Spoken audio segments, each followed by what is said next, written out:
তৃণমূল কংগ্রেস প্রকাশ্যে তার নেত্রী বলেছিলেন মুখ্যমন্ত্রী হিসেবে, আমি আপনাদের কাগজ বানিয়ে দেব। আমার কথা নয়, মাননীয় মুখ্যমন্ত্রীর কথা। হ্যাঁ কি না বলুন? কয়েকদিন আগে বলেছেন আমি আপনাদেরকে কাগজ বানিয়ে দেব। কাগজ বানানোটা কেমন?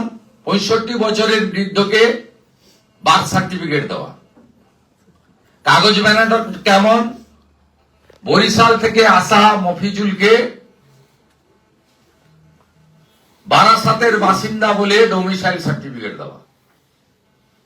কাগজ বানানোটা কেমন? আইসিডিএস এ পেন্সিল দিয়ে নাম তুলে সেই আইসিডিএস এর তালিকাটা দেওয়া। আর ইলেকশন কমিশন সবগুলোই ধরেছে। প্রথম কথা হচ্ছে ডোমিসাইল সার্টিফিকেটের আইন পড়ুন। 15 বছরের পুরনো ডোমিসাইল সার্টিফিকেট ছাড়া অ্যাকসেপ্ট হয় না। হিয়ারিং এ যা দিচ্ছে নিয়ে নিচ্ছে, বিএলওদের যা দিচ্ছেন শুনানিতে নিয়ে নিচ্ছে, তারা আপলোড করছে ডিওতে, ডিওর কাছে, ডিইও মানে ডিএম। ডিএম দেরকে সার্টিফাই করতে হচ্ছে যে এই সার্টিফিকেট অথেন্টিকেট। ডিএম দের সার্টিফিকেট করতে হচ্ছে।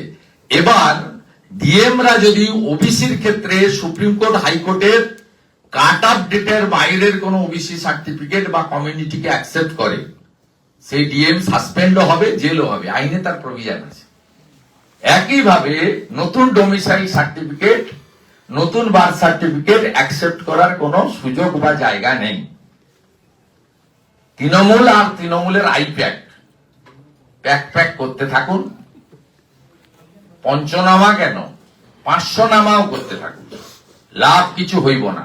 চা বাগানের যে শ্রমিকরা, তারা দশকের পর দশক ধরে চা শ্রমিক হিসেবে কাজ করেছেন এবং ওখানে রয়ে গেছেন বংশ পরম্পরায়।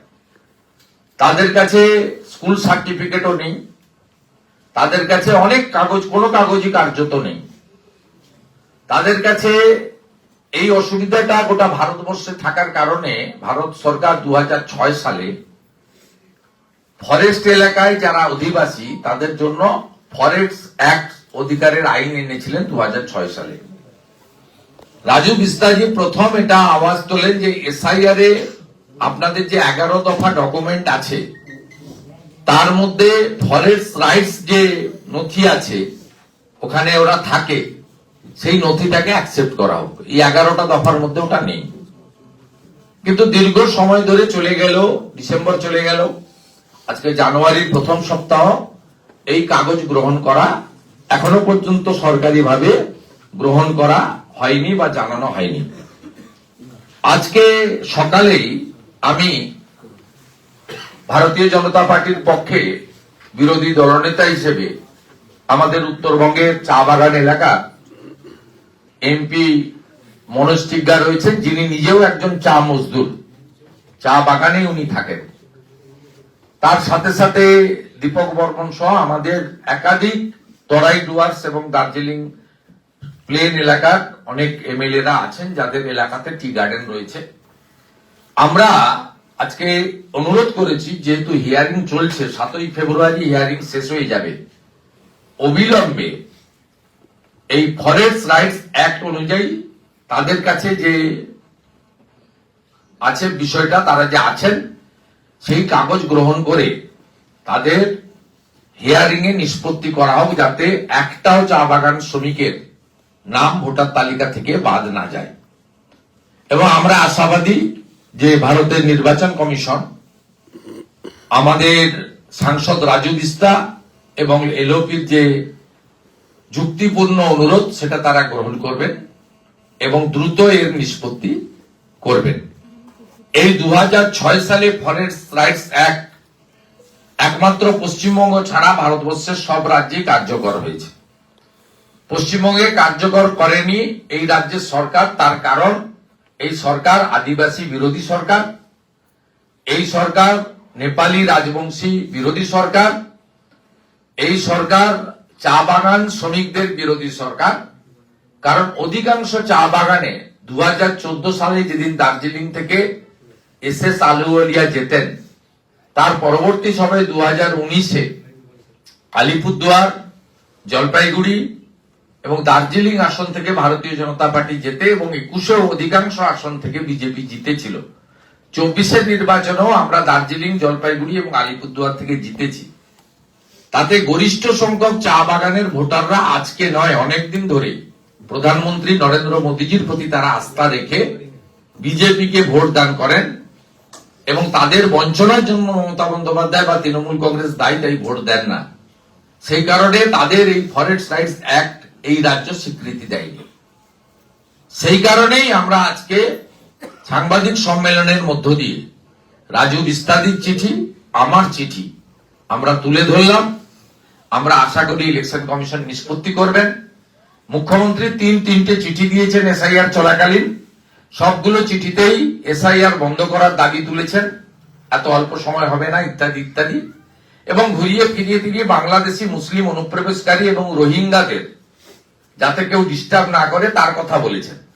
তার রাজ্যে বসবাস করা দশকের পর দশক ধরে থাকা চা বাগানের শ্রমিকদের, যাদের মধ্যে গরিষ্ঠ সংখ্যক হচ্ছে আদিবাসী এবং নেপালি, গোর্খা এবং রাজবংশী এবং অনেকে বিহার থেকে আগত, সেই লোকেদের বিষয়ে মুখ্যমন্ত্রী একবারও কিন্তু এইবার 3বারের চিঠিতে একবারও উল্লেখ করেননি। এটার মধ্য দিয়ে চা বাগান শ্রমিকদের ভোটাধিকারও যাতে না থাকে, ঘুরিয়ে কার্যত তিনি বা তার সরকার বা তার দল এটাই চাইছেন বলে আমাদের মনে হয়েছে। তাই আমরা চা বাগান শ্রমিকদের ভোটার তালিকায় নাম রাখা এবং তারা যাতে কোনোভাবে হিয়ারিং এ অসুবিধায় না পড়েন এবং সর্বোপরি 2006 ফরেস্ট রাইটস অ্যাক্ট যাতে কার্যকর হয় তার দাবি করার জন্যই আজকে এখানে সমবেত হয়েছে। 11 দফার মধ্যে কোনোটা জমা দিতে পারেনি, এটা ঘটনা, কিন্তু ওই ডকুমেন্টটা নিয়েছে যারা শুনানি করেছিলেন এই আরো বা তার প্রতিনিধিরা, সেটা গ্রহণ করেছেন, তারা ডিওর ওখানে আপলোডও করেছেন। যখনই অর্ডার হবে তখনই সাথে সাথে তাদেরকে পুনরায় আর হিয়ারিং এ যাওয়ার দরকার হবে না, তাদের এটা স্বীকৃতি লাভ করবে। যেমন আমাদের বাংলাদেশ থেকে আসা হিন্দু শরণার্থীদের ক্ষেত্রেও সিএ যারা অ্যাপ্লাই করেছেন, শুনানির মাধ্যমে তারা যেদিন সিটিজেনশিপ পাচ্ছেন সেদিনই কিন্তু তার ভোটার লিস্টে নাম উঠে যাবে। প্রথমত বলি, তৃণমূল কংগ্রেসের সেকেন্ড ইন কমান্ড এবং আঞ্চলিক দলের সর্বভারতীয় সাধারণ সম্পাদক, মানে গরুর গাড়ির হেডলাইটের মতো, তা তিনি ওখানে গিয়ে বলে এসেছেন এইসব কথা। তা আপনার প্রথমত বলি, চা বাগান কারা পরিচালিত করে? এখন পাবলিক সেক্টর আন্ডারটেকিং বা এসটিইউ, পিএসইউর হাতে চা বাগান, আর বাকিগুলো চলছে একদম আমাদের দার্জিলিং এর টাইগার হিল থেকে শুরু করে আসাম বর্ডার পর্যন্ত, 12 পর্যন্ত আপনি যদি ধরেন তাহলে এই এলাকায় মূলত বেশিরভাগ চা বাগানগুলো আছে। এখানে চা বাগান ম্যানেজমেন্ট দ্বারা পরিচালিত হয়। লেবার অ্যাক্ট 2 রকম আছে, you know it very well. যদি রেল কর্মচারীদের সমস্যা হয় নিজাম প্যালেসে আরএলসি ডাকবে, যদি পোর্টের কর্মচারীদের শ্রমিকদের সমস্যা হয় আরএলসি ডাকবে, যদি এয়ারপোর্টে কোনো প্রবলেম হয় আরএলসি ডাকবে, ভারত সরকারের বিষয়। চা বাগানের শ্রমিকদের যদি প্রবলেম হয়, তার সরকারের নিয়ন্ত্রণে হচ্ছে চা বাগান শ্রমিকদের সমস্যা। তাহলে উনি যে কথাটা বললেন মমতা ব্যানার্জির বিরুদ্ধেই বললেন, মলয় ঘটকের বিরুদ্ধেই বললেন, এখানে সেন্ট্রাল গভর্নমেন্টের কোনো রোল নেই। ফাইনাল ভোটার লিস্টের পরেই তিনি র্যাম্পে হাঁটাতেন, দেখতে ভালো লাগতো। ত্রুটিযুক্ত ভোটার তালিকাকেই খসড়া ভোটার তালিকা বলে, আর ত্রুটিমুক্ত তালিকাকেই ফাইনাল ভোটার তালিকা বলে। আর যদি নিচে যাই তাহলে ভ্যানিশ কুমার আর জ্ঞানেশ কুমার যাই বলুন না কেন, এর তো কোনো রোল নেই। বিএলও কে দিয়েছিল? 80,000 BLO provided by the state government. স্টেটের অ্যাডমিনিস্ট্রেটিভ চিফ কে? মমতা ব্যানার্জি। চিফ সেক্রেটারি কে ছিলেন? মনোজ পন্থ। আপনারা যে লিস্ট দিলেন, আমি বলবো তৃণমূলের বিএলও ইচ্ছা করে ওই 3 জনকে মৃত দেখিয়েছে, ওই 3টে বিএলওর বিরুদ্ধে নিরপেক্ষ তদন্ত হওয়া উচিত, ওদের গ্রেপ্তার করা উচিত। কাস্টডিতে নিয়ে জিজ্ঞাসাবাদ করলে জানা যাবে যে আইপ্যাকের চক্রান্তে জীবিত লোককে মৃত দেখানো হয়েছে, যাতে খসড়া ভোটার তালিকার পরে এসআইআর এর বিরুদ্ধে বারুইপুর বা কোথাও একটা নিয়ে গিয়ে সমগ্র নির্বাচন কমিশনকে কালিমালিপ্ত করে এসআইআর প্রক্রিয়াকে প্রশ্ন চিহ্নের সামনে দাঁড় করানো যায়। এই চক্রান্ত 3জন বিএলও করেছেন এবং এই 3জন বিএলওর সঙ্গে তৃণমূলের যোগাযোগ আছে। আর এই চক্রান্তের চিত্রনাট্য আইপ্যাকের তৈরি করা। ফাইনাল ভোটার লিস্ট বেরোলে যদি কারোর বৈধ লোকের বাদ যায়, আপনারা সুপ্রিম কোর্টে আসুন। আর্টিকেল 226 আছে মৌলিক অধিকার, প্রাপ্তবয়স্ক লোক ভোটার হবে। আপনি এখন মাঝখানে গেলে কি হবে? 6 নম্বর ফর্মও দেবেন আর ওখানেও যাবেন, দুটো তো হতে পারে না, এক যাত্রায় পৃথক ফল হয় না। ডিজিসি এর বিরুদ্ধে মামলা করা উচিত এবং ডিজিসি সেখানে আত্মপক্ষ সমর্থন করবে। সব বিষয়ে আমাদের ঢোকার তো কোনো প্রয়োজন নেই। আমরা টেকনিক্যালি এর আগে মমতা বন্দ্যোপাধ্যায় বনগা যাওয়া নিয়ে হইচই রই রই করেছিল, ডিজিসি বলে দিয়েছিল যে আপনার রিনিউয়াল করেননি, টাকা জমা দেননি।